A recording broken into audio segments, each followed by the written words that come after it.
All right, Rich is just walking around in What's up? circles. What's up? What are you working on? I'm working on a Polaris, a Razor side by side. What's the plan? Well, we're gonna put a Dynajet clutch kit on here, and we're gonna tune it. Okay. You know, just give it a little bit better performance on the clutch side and engine.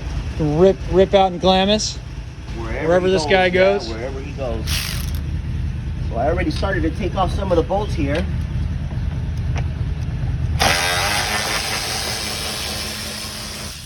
Taking the clutch cover off. Taking the clutch cover off real quick. And then you guys will see all the goodies in here. So what about the Dynajet clutch is better than the stock clutch? Basically just put like a heavier spring, you know, so it holds the belt better. Grabs the belt better.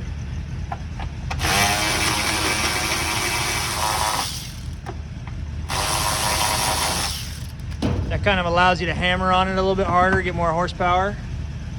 Yeah, it grabs much better, much quicker. It has a lot of pros, you know.